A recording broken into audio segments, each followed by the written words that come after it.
cours est dédié à la réussite en Torah et en Yirat Shamayim de Eran Ben Ingrid Rena. Chers amis, il y a une question qu'on me pose très souvent et tellement de gens se trompent. La question est de savoir, une personne me dit, écoutez, les vestes que j'avais réservées pour Shabbat, je les ai mises durant tout Chol HaMoed et maintenant voilà, elles sont sales. Est-ce que j'ai le droit de laver mes vestes? Est-ce que j'ai le droit de laver mes pantalons? Est-ce que j'ai le droit de laver mes chemises? Etc. etc. Et il y a beaucoup de gens qui pensent que c'est autorisé. Dès lors que tu n'as plus aucun vêtement, t'as plus. Alors on va t'autoriser à nettoyer. Et ça, c'est une très grave erreur. Pourquoi? La halakha dit la chose suivante. Pendant Chol HaMoed, on n'a pas le droit de procéder à la lessive. La raison de cette halakha-là, c'est quoi? C'est parce qu'on souhaite que les gens, le premier jour de Yom Tov arrive, or qu'ils sont impeccables. Or, on se dit, si jamais les gens ils savent que c'est permis pendant Chol HaMoed de faire des lessives, il y a plein de gens qui par nonchalance ne feront pas la lessive avant Yom Tov, et donc qui entreront dans la fête alors qu'ils sont sales, en se reposant sur le fait qu'ils pourront faire leur lessive après. Viennent Chachamim et disent, du coup, les vêtements, tels que les vêtements des enfants, qui se promènent par terre, qui sont dans la gadoue sans arrêt, qui se salissent très rapidement, cela a un droit de les laver. Prends un droit de les laver, parce que même si jamais tu t'étais préparé avant la fête et que tu étais rentré impeccable pendant la fête, mais lui, tous les jours, il salit ses vêtements.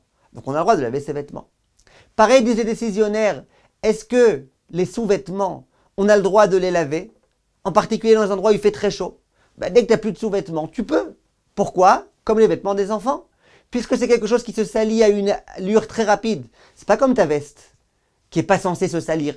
C'est quelque chose qui se salit très vite. Donc même si tu avais tout prévu et que tu avais bien nettoyé ça avant la fête, on s'imagine que pendant la fête, tu auras besoin à nouveau de nettoyer. Donc ça, c'est pas interdit. Que se passe-t-il avec quelqu'un dont sa veste s'est abîmée, s'est salie? Or là, écoutez bien mes chers amis. Il y a écrit dans la halakha, en Shulchan Aruch, que celui qui n'a qu'un vêtement, et son vêtement s'est sali, il a le droit de le nettoyer. Les gens, ils comprennent que n'avoir qu'un vêtement, ça veut dire j'ai qu'un vêtement. Ça veut dire que toutes mes vestes de Shabbat et de Yom Tov, elles sont sales. Maintenant, voilà, j'ai plus de vêtements. Mais c'est faux. C'est pas ça, n'avoir qu'un vêtement. N'avoir qu'un vêtement, c'est quelqu'un qui n'a qu'une veste de Shabbat. En tout et pour tout. Dans toute sa garde-robe, il n'a qu'une veste et un pantalon pour Shabbat. Ou une femme, elle n'a qu'une robe pour Shabbat. Et c'est sa tenue de Shabbat. Alors la halakha, elle dit que puisque tu n'en as qu'une, même si tu l'avais bien nettoyée avant la fête, c'est logique de supposer que pendant toute la fête, ça risque de se salir. Et donc, puisque ça risque de se salir, on t'a autorisé à laver en l'honneur de Yom Tov. Par contre, si quelqu'un a deux vêtements, alors là on dit ok, très bien, il a deux vêtements. Avant la fête, il avait qu'à les laver les deux. Et puis en principe, ça va. Des vestes, des pantalons, c'est pas quelque chose qu'on nettoie tous les jours. Donc en principe, c'est censé lui suffire pour toute la période. Et si ça n'a pas suffi pour toute la période, parce que pour une raison ou pour une autre, il s'est sali, ça reste interdit. Donc les décisionnaires disent que si quelqu'un a deux tenues de Shabbat, il n'aura pas le droit, pendant Chol HaMoed, de nettoyer sa tenue, même si jamais elles sont les deux complètement sales. Il va devoir mettre une tenue de semaine, qui met une tenue de semaine. Par contre, quelqu'un qui n'a qu'une tenue de Shabbat, une seule et unique, il vient me voir pendant Chol HaMoed, il me dit ma tenue de Shabbat, elle s'est salie.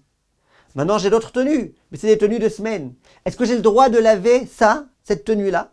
Là, on pourra, d'après certains, d'après le Kaf HaChaim, et d'après le Rav Ben Zion Abba Shaul, et d'après de nombreux décisionnaires, on pourra autoriser à laver.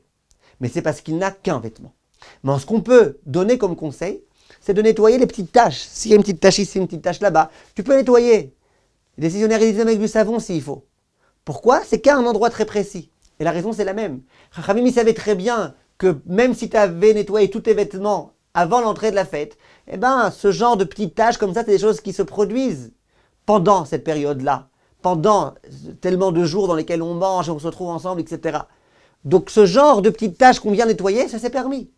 Mais par contre, faire une lessive totale de tout le vêtement, ça, c'est interdit. Voilà, j'espère que l'idée est claire. Be'atzlacha, mes chers amis, diffusez ce cours parce qu'il y a beaucoup de gens qui commettent cette erreur malheureusement. Be'atzlacha.